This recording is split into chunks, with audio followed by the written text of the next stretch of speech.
¿Vos crees que la justicia de Corrientes, esa de la que vos sos parte, está a la altura de estos cambios de paradigma tan importantes? Estamos trabajando sobre eso, porque si estamos trabajando creemos que nos falta algo o que no estamos en igualdad de situaciones o no estamos a la altura, como vos bien decís.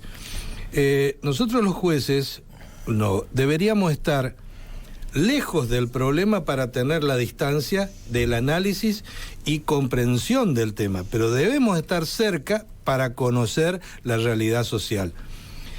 No es un juego de palabras y tampoco puedo poner una plastilina o un elástico de traer y llevar a un juez alejándolo o acercándolo a la realidad, pero la utopía de un juez sería esta, es decir, estar alejado para no estar involucrado y tomar una decisión lo más objetivamente posible, escuchando a las partes, que a veces las partes no saben, no pueden o no quieren explicar el 100% de lo que le toca vivir, y ahí después vamos a tratar de volver sobre este tema, y tener un contacto con la realidad o saber sobre la realidad. Veamos lo siguiente, a veces es cierto que frente a una violencia, vamos a hablar siempre en forma general, violencia de género, abusos sexuales, maltratos, siempre se da en un orden de la intimidad. En un altísimo porcentaje, estamos hablando del 80, el 90% de dos personas. ¿Dónde está la intimidad de dos personas? Y puede ser malinterpretada por parte de algunas de ellas. Entonces vemos que es una línea muy fina para saber dónde es digamos, dónde se viola la intimidad. Supongamos, quizás un toqueteo a una persona, a una mujer o a un hombre, porque también estamos viendo de que hay muchos hombres o niños abusados, o adolescentes por abusados, mujeres, sí, que ha crecido bastante los es ejemplos. También. Los ejemplos. Entonces vemos que quizás se sienta más afectado con un simple toqueteo, porque la dignidad, el toqueteo fue adelante de varios o en un lugar no previsto y ella se da manija, llamémosle así, y entonces lo considere mucho más indignante que una penetración vaginal. No sé si me termino de explicar, porque a veces, como decía una... Pero cualquiera de las dos cosas son graves, ¿no? Bueno, lo segundo mucho más grave, pero... mucho más grave, e inclusive del punto de vista del Código Penal y del Código Procesal también, y evidentemente hay una vieja escuela, llamémosle, o sensación cultural de que, digamos así, la mujer estaba para procrear. Ojo que esto es un término utilizado por mí, pero con la cual yo no comparto. Pero hay mucha gente, digamos así, que tiene el resabio del machismo y piensa de que solamente quizás la mujer está para eso, para limpiar o para ser, y ahí venimos ya en una situación más grave, objeto del abusador o del que maltrata. También considera siempre como un objeto a la otra persona y entonces no la visualiza como una persona, como dice el código, persona sujeto de derechos y obligaciones. Al contrario, la considera como una cosa. Y entonces, como una cosa, la usa y la tira. Claro. Más o menos sería ese el verdadero concepto. Entonces, vemos que a veces las mujeres que principalmente son sometidas a estos maltratos, a veces cuentan y hacen hincapié más en su dignidad que en la relación o el relato de los hechos. Y el relato de los hechos para un fiscal es muy importante para la adecuación o la tipificación en el Código Penal.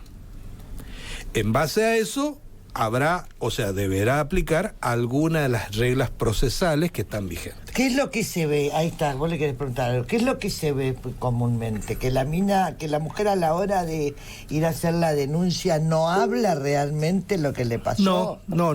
Por vergüenza, ¿vos crees que pasa eso? Es posible que tenga, digamos, una historia cultural mucho más, más restringida. Evidentemente una mujer encerrada en sí misma y una extrovertida van a tener conductas totalmente distintas frente a una denuncia, frente a un abuso sexual. Yo he conocido mujeres que recibieron un abuso sexual y al otro día fue y le metió un palazo ella, o le tiró las cosas por la ventana, y bueno, y hay otras personas que necesitan la ayuda y la comprensión de los cuerpos forenses, de los psicólogos. Hay que ponerle una mina que no se anima a hablar. Para cada caso... ¿Qué hace la justicia? ¿Qué hace? Para eso tenemos personas que ya con su experiencia y su profesión pueden inducir a que cuente, no inducir a que diga lo que nosotros queremos, inducir a una persona para que cuente lo más libremente. Que bien podría ser mujer, doctor. ¿Mujer? Sí. Digo, para captar y entender esa indignación, tener mayor sensibilidad frente a la víctima. Ahora, doctor, usted decía lo de posible. Que cada caso se ajusta a las normas procesales, de acuerdo. Cada caso particular es distinto en todo. Exactamente. En todo con los anteriores. No sé si claro. Parecen similares, pero... Pero ahí hay una cuestión también de actualización, porque digo, por ejemplo, hablábamos de uno de los casos de abuso, en este caso de Brear, como... En particular yo no me voy a explicar porque... pero digo, para poner un ejemplo ahí, de abuso sexual simple, porque no hubo penetración, ya que usted está utilizando los términos puntuales, digamos, y una de las de las víctimas habló de que hubo penetración, pero no, o sea, me entiende, voy a que por allí hay determinaciones por parte de los COS de justicia que necesitan ser actualizados. No, porque también tenemos los cuerpos forenses para constatar esa tipología si existiera. Por ejemplo, si hubo penetración o no. Es decir, puede haber, llamémosle así, en la prueba, que es el cuerpo de la mujer, de la menor, puede haber rastros. Y entonces, para eso también nuestros médicos y nuestras ginecólogas están perfectamente adiestradas y con experiencia suficiente como para decir, a su vez, hay un contexto probatorio, indiciario, por ejemplo, de que está lo que opina el psiquiatra, el psicólogo, el médico ginecólogo, el médico legista, lo que dice la víctima, lo que dicen los testigos. Estamos hablando de un plexo indiciario o probatorio, depende del nivel que alcance cada elemento, que le da la convicción al juez o al fiscal para llevar adelante una acusación con estos términos y presentársela al juez por parte del fiscal. La justicia, vos me estás presentando una justicia maravillosamente por andariveles. Esto claro. Ahora yo te pregunto, con errores, con muchísimos errores, por supuesto. Bien, yo te pregunto, ¿vos crees que hoy la justicia de Corrientes tiene o está preparada o capacitada con perspectiva de género? La verdad es... Bueno, vamos a partir del principio. La justicia correntina está llena de argentinos. Y la sociedad argentina, correntinos también, o de la República de Corrientes. También. Y la sociedad correntina y la sociedad argentina tiene una fuerte historia sobre el hombre y la mujer. Que eso yo no puedo romper, digamos, amarras de un día para otro. Son actitudes y conductas sociales que se reflejan en la moda, se reflejan en la vestimenta, se reflejan en la conducta, en el trabajo, en la relación laboral, en el deporte. Vemos que todo es una conducta cultural. Y esa conducta cultural, posiblemente de hace varios años, alguien está diciendo de que hay que cambiarla. Y como toda conducta cultural, cuesta algunos cambios. Por eso es que tenemos que insistir de mirar con perspectiva de género, como se denomina, la problemática que cuando viene la mujer. Pero ahí yo la miro a la mujer, perdónenme en decir esto, como la parte más débil de la relación.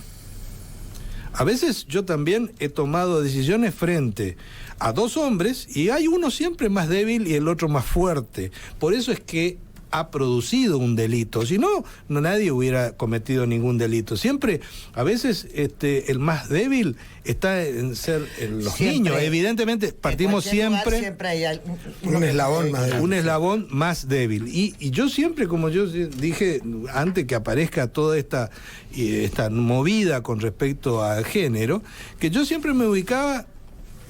¿Dónde estaba la víctima? ¿Dónde está la palabra víctima? ¿Dónde estaba el más débil de la relación?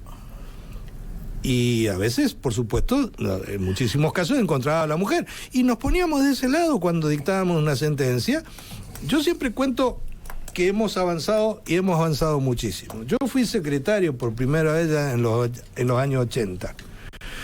Para que yo le considere a una mujer abusada, tenía que venir casi destrozada. Y que mis compañeros de los años 80 vengan y certifiquen si no es verdad lo que yo estoy diciendo. Hemos pasado muchos años posteriormente, hemos crecido intelectualmente, hemos crecido profesionalmente y hemos tenido un montón de aperturas con los cuerpos forenses nuevos que nos dieron una buena mano en todo este rango que estoy planteando en este momento, y nosotros hemos colocado sentencias importantes de 15, de 20 años, porque es el máximo en este momento del Código Penal, de 20 años de prisión, a personas que vinieron con una denuncia coherente, clara, con un examen psicológico donde me certifican de que no es fabuladora, que no es mentirosa, y quizás con algún otro elemento como ser, por ejemplo, raspaduras constatadas por un cuerpo forense. ¿Se entiende? Eso ya es suficiente. Hoy. Y fíjate lo que hacíamos hace 20 o 30 años atrás. Algo muy distinto. ¿Quiere decir que hemos crecido? Claro. Yo creo que sí. Que le falta también. ¿Que hemos crecido lo suficiente? Creo que no. Nos falta un montón de cosas. Bien. Bueno, digamos, en esa avanzada que hay, porque indudablemente, como usted bien dice, es un cambio cultural que demanda tiempo, hubieron algunos avances, incluso hasta legislativos. El caso de la ley Micaela. Exacto. ¿Qué impacto tuvo acá la ley Micaela en el Poder Judicial? Bueno, acá voy a hablar en nombre de mi colega, el doctor Chaín, que está encargado de la aplicación dentro del Poder Judicial. La Junta Federal de Cortes, por ejemplo, adhirió totalmente a la ley Micaela y técnicamente estamos haciendo, bajo la responsabilidad de supervisión del doctor Chaín, distintos cursos que, por desgracia, lo tenemos que hacer, a mi manera de ver, muy poco presencial y mucho virtual. Entonces, pero ya lo empezamos ya en el año pasado, y creo que este año se volvió a reeditar, y hay una acordada que establece de que todos tenemos que hacer algo relacionado con un acercamiento o alguna instrucción o participar de charlas o de taller con respecto a la ley de Micaela. Nosotros elegimos, y principalmente el doctor Chaín eligió el modo taller. El modo taller, es decir, traer un caso y que cada uno vaya expresando su opinión sobre este tema, y a todos los niveles. ¿Sirve? Psicólogos, médicos, jueces, Eso civiles, penales. Por lo menos, yo creo, primero, sensibiliza. Segundo, llama a la atención, y al llamar la atención quiere significar de que yo me puedo acercar más asiduamente, y a su vez también es un intercambio de información. de lo que se resolvió en Montecasero, lo que se resolvió en tal caso acá en Corrientes, en Bellavista, y eso trae un conocimiento y un mayor digamos, panorama de experiencia. Bueno, creemos que es un buen inicio y espero que tengamos un buen final. Doctor, para las los nuevos mecanismos de delito que existen, digamos, hoy vemos que obviamente se ha instalado mucho el tema, bueno, hace mucho tiempo de Internet, pero hoy los delitos han crecido muchísimo por Internet. Por citar un caso menor, es una estafa, digo un caso menor, y por citar un caso mayor, lo que hoy tenemos con el caso de Tamara Salazar Grooming. Y el grooming, y lo que estamos viendo a través de las noticias, de casos en todo el país, de abusos o de intentos de abusos a través de las redes. ¿Cómo lo vienen trabajando desde el máximo poder? Bueno, nosotros tenemos todas las restricciones habido y por haber. Nunca te olvides de que es como yo siempre digo, nosotros queremos tener servicios de Nueva York y pagar a los sudamericanos. Esto es un problema gravísimo, ¿no? A veces tengo que hacer una conexión con Paso de los Libres y no tengo 3 horas de electricidad. Entonces, utilizar todas las redes, etcétera, etcétera, a veces la realidad es otra. Y a veces nos golpea fuerte. Entonces uno dice, bueno, está bien, las redes. Bueno, pero yo debo tener todo un equipo informático que patrulle las redes sociales a los efectos, ya no por muestreo, sino en forma constante. Y eso significa tener un montón de personas sentadas frente a un sistema informático. Claro. ¿Las tengo? No. Primer pregunta. Pero si las tuviera, ¿tengo la capacidad tecnológica para comprar? Te pongo un solo ejemplo del esfuerzo de la nueva implementación de nuestro código. El Poder Judicial implementó el nuevo código en la segunda, tercera, cuarta y quinta circunscripción de lo que va al año. Ya vamos ahora el 1 de septiembre a cumplir el primer año de implementación del nuevo código. Y nosotros hemos salido a comprar un equipamiento audiovisual para grabar las entrevistas, para grabar todas las audiencias, que nos ha costado $520,000. Porque este tema hay que pagarlo en dólares, ¿eh? No me vengan con el peso, ¿eh? Y cuando yo voy y pido proveedores, hay uno solo o 2 proveedores en capital. Hay que tener los $520,000 y hay que ser humilde y muy austero en muchos para reasignar partidas internas del Poder Judicial para lograr este efecto. Y todavía me falta el 60% que es capital. Claro. Quiere decir que yo tengo que gastar el próximo año como mínimo otros $600,000 en equipamiento audiovisual nada más. Quiere decir que la progresión... Después vienen las computadoras, después viene el enlace, porque hay que pagar también el servicio de la fibra óptica. Y en el interior solamente tengo un proveedor de fibra óptica hasta ahora. Telco. No, Telecom. Telco está empezando y vamos a ver cómo termina dentro de dentro de un par de años. Pero en el interior solamente tengo a Telecom y no le quiero hacer propaganda. Porque mis juzgados están todos conectados, macanudos.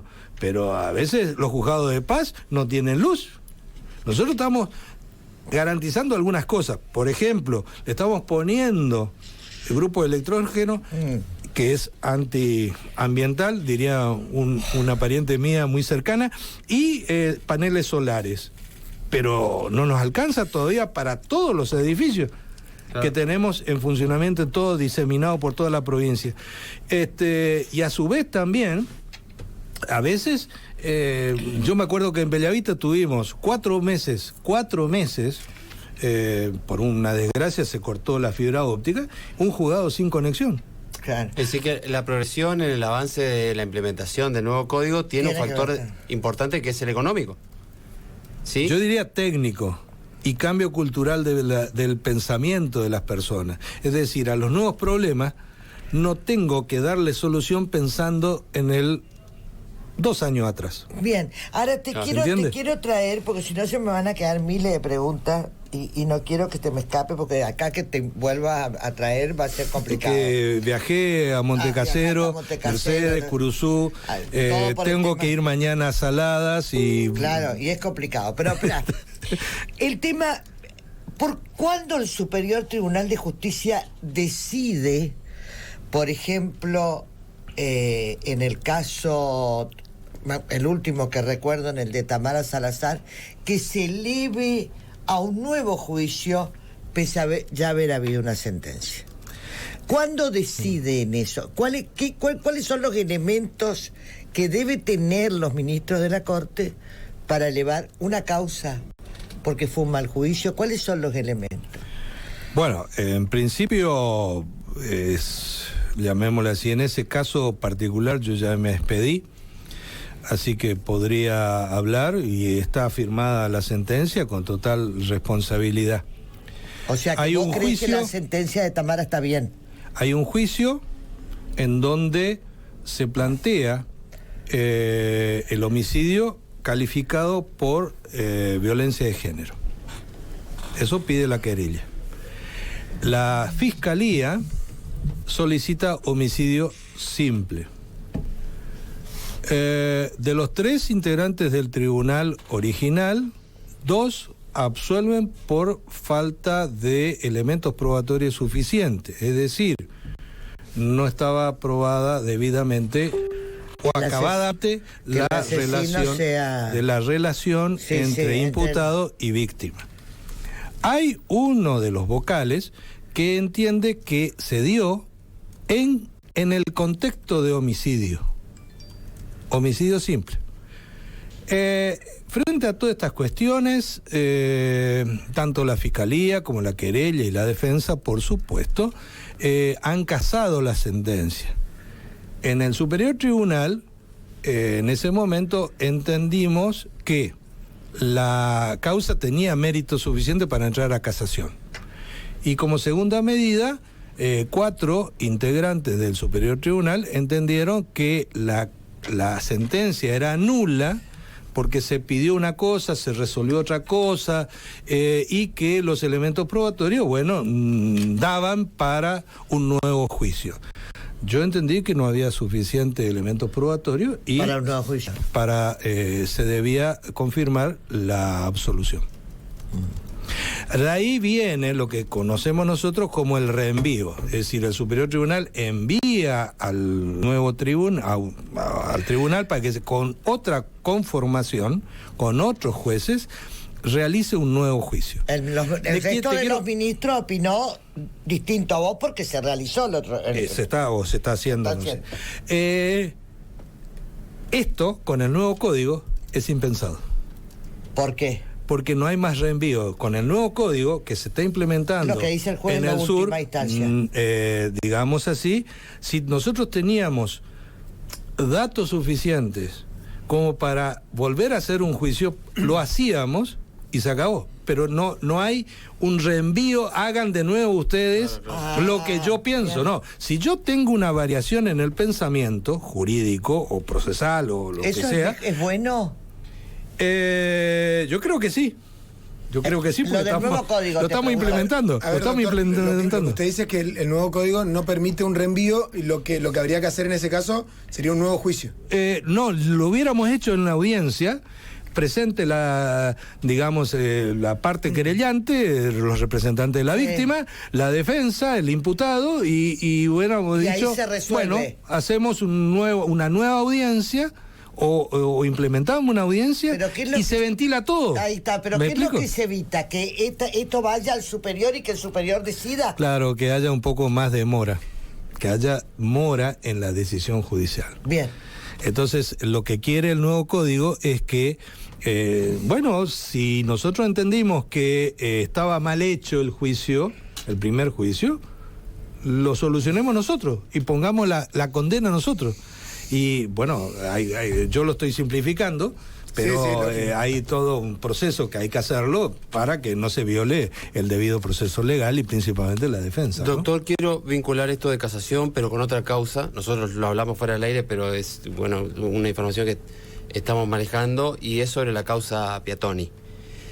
La fiscal, a la fiscal le fue denegado el recurso de casación en la Cámara de Apelaciones, y ella va a acudir al Superior Tribunal de Justicia.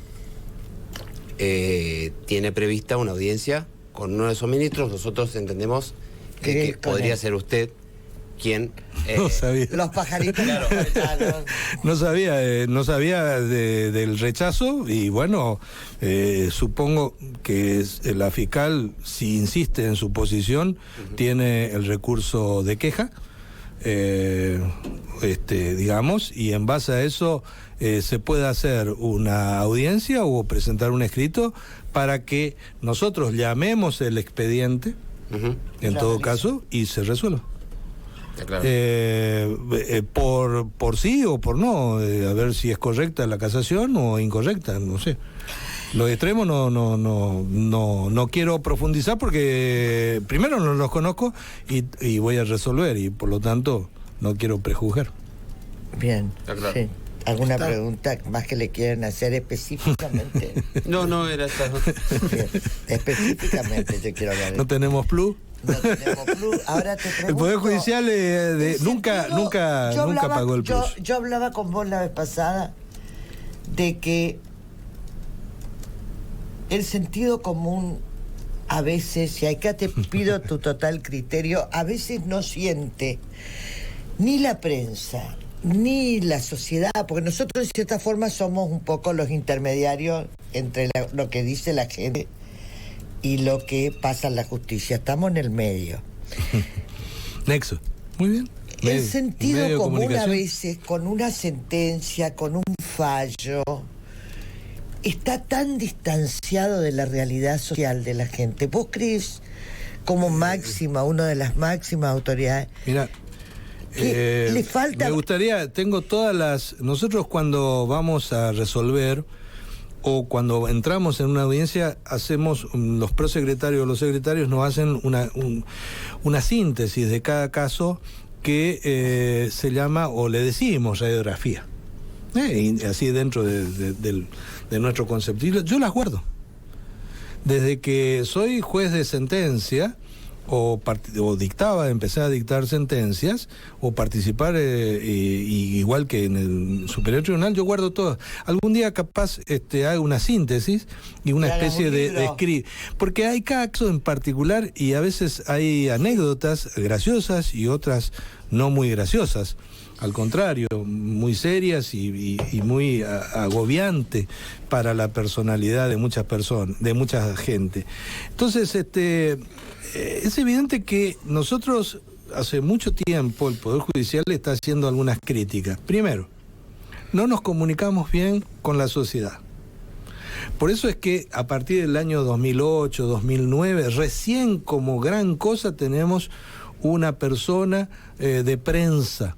Por ejemplo, hace 4 años o 5 años... el mito de que los jueces trascienden por sus sentencias. Hace 4 o 5 años tenemos una página. Claro. Por primera vez.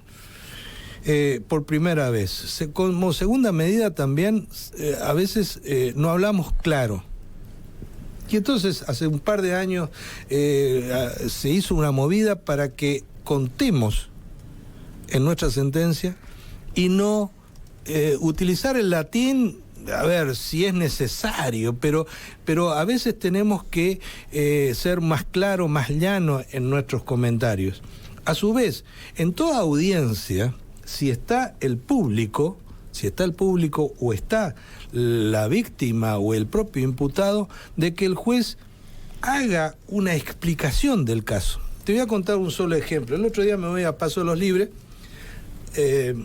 no a supervisar, sino para aconsejar, digamos, un poquito sobre la marcha del nuevo código. Entonces me dice, ahí hay un juez de garantía haciendo una audiencia. Entonces me voy como público, me siento, y veo que está el imputado con su defensora, el fiscal y un hombre grandote al lado de él. Yo presumí que era una de las víctimas. Al imputado se le acusaban de 3 robos. Muy bien, habla el juez, habla de esto, luego se desarrolla toda la audiencia y por ahí levanta la mano el hombre dice, yo quisiera que me devuelvan las cosas. ¿Cómo no? Ahí el juez, sí, tiene razón, se opone, no se opone, bueno, listo, que sí, también se resolvió lo que pidió Entonces, cuando salimos, le digo, dígame usted, uno de los denunciantes, sí, yo soy un camionero, me dice. Pongo esto para que ustedes sepan el nivel de persona con la cual yo estaba hablando. Y bueno, esto sucedió un jueves de la semana pasada, jueves, viernes, sábado, domingo, feriado, y estábamos desarrollando la audiencia el lunes y se le había otorgado que mañana a las 8 de la mañana venga a retirar todas sus cosas que fueron secuestradas. Entonces le digo, bueno, ¿qué opina? Y el hombre me dice, al principio yo no sabía a qué venía. En el medio de la audiencia me di cuenta y me animé a hablar. ¿Y cuál es su opinión? ¿Contento? Me dice. El juez me permitió hablar, dice. Me permitió hablar. Que ahora es un derecho de la víctima a opinar en la audiencia. Ya no es algo gracioso. A callar también, ¿viste? A veces por ahí algunos, pero no es una decisión graciosa del juez, sino que es un derecho y ellos pueden, dentro de un orden, por supuesto, hablar las víctimas.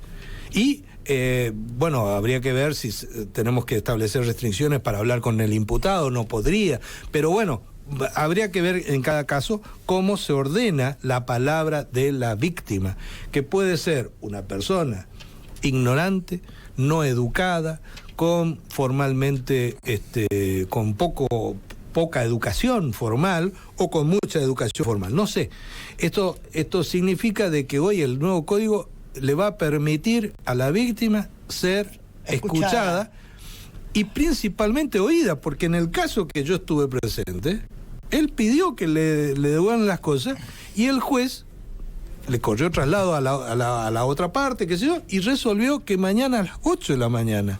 Esto da previsibilidad, da transparencia, da, digamos, de que nosotros estamos cerca. Y entonces me dijo, es la primera vez que yo estoy frente a un juez después de haber producido una denuncia 3 días. A 3 días ya le encontró la solución, doctor, a su problema. Y en esto del lenguaje entendible para el ciudadano común, digamos. Lenguaje así, claro, le decimos nosotros. Lenguaje claro, ¿no? ¿También aplica para la sentencia escrita? También. También. Se pretende eso.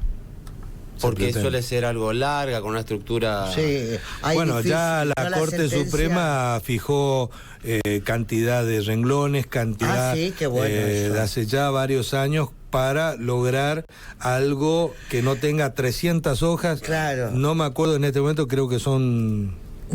Bueno, más de 20, estas 30 cosas no pueden en ser. El lenguaje, bueno. Estas cosas en el escrito y estas cosas en el lenguaje y esta cosa de permitir acerca también a la justicia a la sociedad, ¿no? Bueno, porque son fíjate, herramientas de comunicación. Nosotros hemos... Puede hablar y que el juez lo escuche es mucho. Aprendimos de casualidad al título de grado que tenemos. No nos enseñaron a gestionar, no nos enseñaron a administrar y mucho menos a una política comunicacional. Ustedes son medios de comunicación. Pero igual medios, que aprender. Son herramientas, son como te puedo decir, un cauce. Aprender a decodificar muchas cosas. Y los periodistas... Horacio dice, soy un machista en recuperación, o sea que el agua sería el contenido que le da el periodismo, el periodista. Y el cauce sería el medio, radio, televisión, ahora redes sociales, etcétera, etcétera. Nosotros no hemos aprendido nada de eso. Y te digo más, jueces de 40 años también están con esa carga te hago una negativa. Pregunta técnica. Cuando vos te encontrás en una causa como la de Piattoni, que tenemos 2 fallos, una jueza de instrucción que dice dolo. Claro, dolo eventual, homicidio... Con dolo eventual. Y después tenemos una Cámara que decide lo contrario. Homicidio culposo. Bueno, el Pacto de Costa Rica, que ya es de los años 60, solicita de que toda decisión debe tener un doble conforme. ¿Un qué? Un doble conforme. Doble conforme significa de que si un juez dijo A y otro juez o otro funcionario dijo B, tiene que haber un tercer tribunal o una tercera instancia para que diga superior. B o A. ¿Me explico? Claro, ahí para que sería el tengamos superior. claridad. Ahí sería No, el superior. también puede ser la Cámara o puede ser el mismo tope. Cámara dijo habría que no. habría que ver en cada caso en particular. Pero siempre tiene que haber, digamos, la decisión de un juez tiene que estar corroborada o afirmada o ratificada por un segundo juez. Si hay una controversia entre A y B, dos jueces, supongamos, que opinen distinto, Claro. y bueno, es necesario que tengamos la tercera Que aparezca opinión para decir, o es esto o es O el aquello. otro. Bueno, Porque va a depender muchísimo de la tipificación, volvimos de nuevo a la tipificación, y en la tipificación hay un monto de condena, de posible condena, que eso tiene un impacto muy importante en directa relación con las leyes procesales. pongámoslo así en estos términos. La Fiscalía dice A, el Juzgado de Instrucción dice B, y la Cámara de Apelaciones vuelve a decir A. Ujú. ¿Quién resuelve? Y bueno, tendremos que resolver. El superior. Tendremos que resolver. ¿Cómo ves Así es el eso? sistema.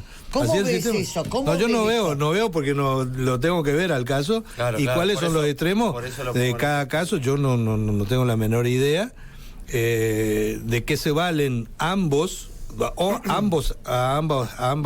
opiniones para tener una posición tan diametralmente opuesta.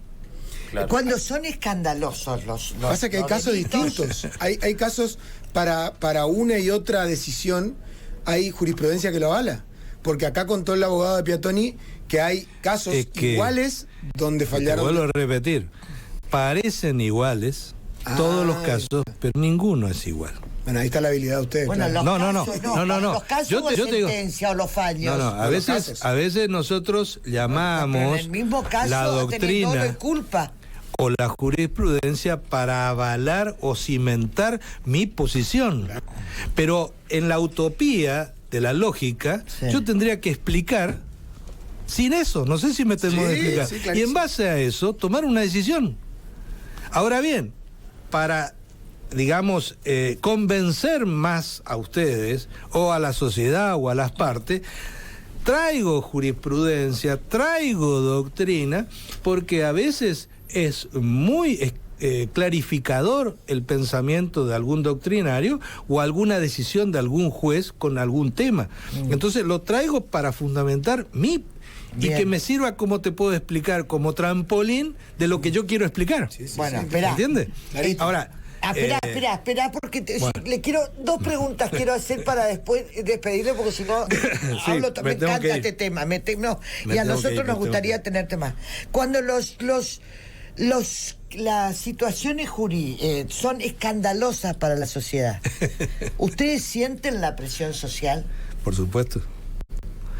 Por supuesto. ¿Incide la presión social? En muchísimos casos somos humanos y tengo que reconocer que sí. Ahora, ¿debería? No debería. Por eso es que yo llamo hoy al principio al juez preexistente, es decir, aquel juez que se va de la realidad para tener mejor visión y tomar una decisión lo más objetivamente posible. Si yo le hago caso solamente a la víctima, estoy cometiendo un error. Claro. Y si le hago caso a la defensa, estoy cometiendo otro error. Ay, qué difícil debe Entonces, ser. no es fácil. A veces Estar en el medio. algunos filósofos decían de que para ser un buen juez tengo que ser una buena persona, sensible al problema de la sociedad. Y si sabe derecho, mejor.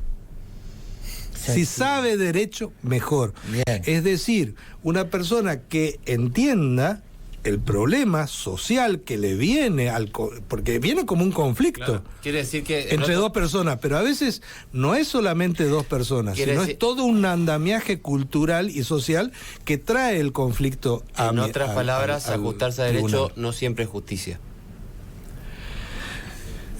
No, O no tener yo tengo que sensibilidad reconocer, tampoco es yo tengo justicia. que reconocer de que Claro. una vez nosotros los jueces juramos hacer cumplir la ley. De ese se dogma equivocan como no seres me humanos. puedo, Pero no me se puedo equivocan salir. como seres humanos. Bueno, esa ¿O es no? otra cosa. Pero yo de ese dogma no puedo salirme. Ayer estaba viendo un hecho de un piquete sobre el puente Pueyrredón de Buenos Aires, y había un periodista que insistía de que el juez no cumple con su función, etcétera, etcétera. A ver, es difícil este tema de tomar una decisión con respecto a los piquetes cuando tenemos más de 14 piquetes por día en este país. A los franceses o a los alemanes capaz le cueste mucho más fácil. Y nunca te olvides que el juez vive en la Argentina, es argentino y está viviendo quizás en la otra cuadra del que hace el piquete o del policía que tiene que reprimir. Entonces, a ver, ¿y cómo es esto? Tiene que haber una solución también social frente a esto. ¿Por qué la pregunta que se reitere y que te la tenemos que hacer, pues lo hace la gente, es... No te escudes por la gente. Sí, no, es tuya la te pregunta. Juro por Dios que te lo quieren. Es tuya la pregunta. No, hay mucho. Es un recurso periodístico. Es un recurso. No. ¿Por qué crees que se demora, por ejemplo, dice Zuni? Espero la resolución de alimentos de la jueza desde el 2017. Espero resolución de depósito judicial desde el 2000. ¿Por qué hay, y ojo morosidad? Que estoy hablando de juezas mujeres, que estamos hablando de sensibilidad? Acá falla la sensibilidad. Estamos hablando de la comida de los chicos. Hay algunos procedimientos que hay que cambiar. Nosotros estamos frente a 50 años de no haber modificado nunca los códigos de procedimiento, tanto en lo civil como en lo penal, y que estamos produciendo algunos cambios. Fíjate vos que nosotros tenemos que cambiar. ¿La reforma 50 años cambia esto? Sí, en gran medida sí. 50 años de costumbres tribunalicias. No solamente para los jueces, sino para los abogados y para las personas.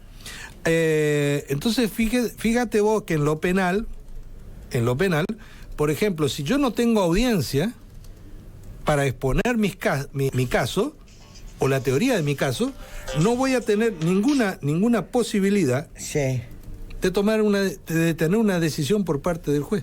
¿Se entiende, no? Sí. Entonces fíjate vos lo importante de la audiencia.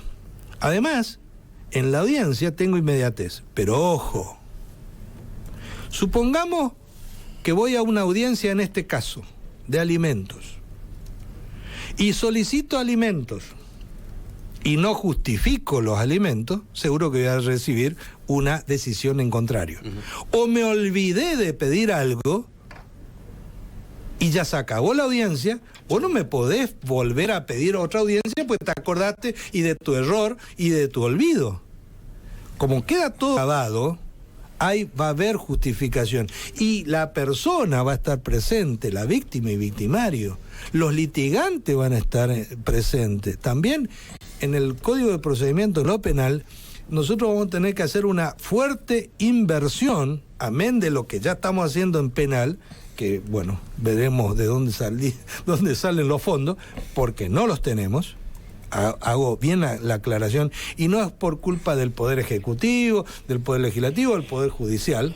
La provincia no los tiene, vamos a ponerlo así, para hacer fuertes inversiones de 1.700, 3.000 millones de dólares, o de pesos, de pesos, no los tiene. Entonces tiene que priorizar, o hago una cárcel de 1.700, o le doy 1.700 al Poder Judicial, y no hago cárcel. Es decir, esto es más o menos así. La sábana es tan corta que donde tironee, siempre alguien va a quedar fuera de la sábana. Entonces, esto, pero en la inmediatez y en la audiencia. Y vos fíjate de que a veces los abogados van a cometer muchísimos errores en relación con su cliente, porque justamente no se están preparando o no tuvieron lo que llamamos nosotros la teoría del caso. Es decir, yo tengo que ir con una planificación de lo que va a suceder en mi audiencia, por lo menos desde mi punto de vista, y exponerla al juez, porque lo voy a tener que convencer al juez.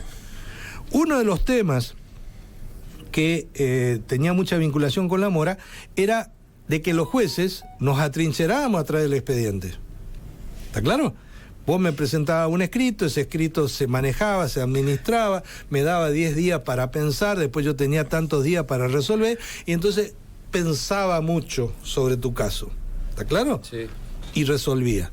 Hoy vamos a entrar en una audiencia, los jueces, sin conocer tu caso. Cuidado con eso, ¿eh? Así que la responsabilidad va a pasar por el señor fiscal, que es parte, por el señor querellante, que es parte, y por el señor defensor, que son partes. Que van a tener y si que estas explicar tres bien. personas no hablan como correctamente deben hablar, hablamos claro, quizás tenga una resolución en contrario a En su contra, interés. claro.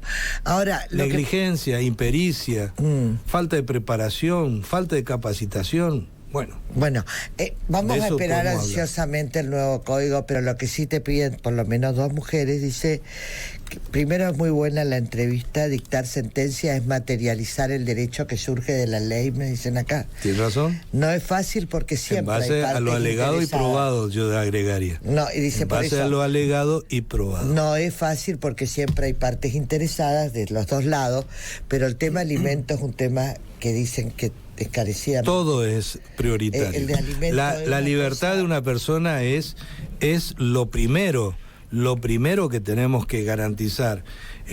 Por supuesto que el alimento significa de mañana desnutrición, eso Seguro. lo sabemos perfectamente, Y tenemos muchos pobres pero vuelvo a insistir, todos los derechos son prioritarios. Ahora nosotros tenemos que tener un andamiaje procesal capaz de por lo menos tratar y escuchar los problemas de cada uno. Además, familia, quiero tocar una sola cosa y me voy.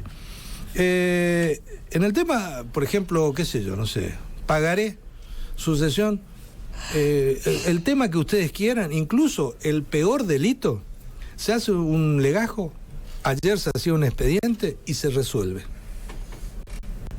Claro. En cambio, familia es todos los meses. Porque vos me estás tocando un tema de alimento. Todos los meses hay que pagar ese alimento. Y si hay atraso, viene de nuevo otra audiencia, viene. Es una cosa, es un gran que papá y mamá no supieron encontrar la solución al problema, ¿está claro? Si bien no fuimos invitados cuando ellos hicieron la criatura o formaron la familia y estaban todos felices, quizás en un casamiento, en una fiesta, y ahora nos traen el drama de la criatura, el drama del niño, el drama de, digamos, económico también, porque a veces hay algún cónyuge que ha escondido algunas cosas, y tiene un comportamiento, como decía mi abuela, ¿no?, del amor al odio. No hay término medio en estos términos, y entonces el que está odiando produce o quiere producir daño al otro. ¿La herramienta de la mediación ahí es importante, doctor? A veces sí, cómo no, porque las personas, si son lógicas, reflexionan y se le da un momento de reflexión. Encontramos un lugar de reflexión medio alejado de todas nuestras pasiones, en un lugar medio neutral, llamémosle así, y es la conciliación y la mediación es una buena herramienta para estos temas. Bien. Para utilizar, y ojalá que la utilicen. Gracias, doctor Eduardo. No, gracias a ustedes. Muy claro, es muy técnico. ¿Vos sos profesor? No, ya hace rato ya dejé de ser profesor de Derecho Constitucional. Claro, ¿viste? Para explicar. Me decía alguna señora, mi señora, vos hablas muy... No, yo soy docente, nada más. Por ahí me escapo, por ese tema. No, gracias a ustedes y bueno, estamos a disposición de ustedes para ¿Cuánto falta para el nuevo código? Capital, y falta... ¿Tiempo? ¿Mucho? ¿Plata o tiempo? Necesitamos edificio, necesitamos capacitación. El próximo lunes empezamos con entrevistas laborales para la selección del personal que hacemos dentro del Poder Judicial. Claro. Para quién tenemos que formar una oficina judicial, quién va a manejar todo el equipamiento y la nueva administración del pleito. Y entonces, el lunes empezamos acá en Capital. En el interior ya empezamos hace bastante tiempo, junio del año pasado. Pero nos falta equipamiento, nos falta edificios principalmente, que lo estamos construyendo y llevando adelante. Gracias, Eduardo. Gracias, señora. Señores, hacemos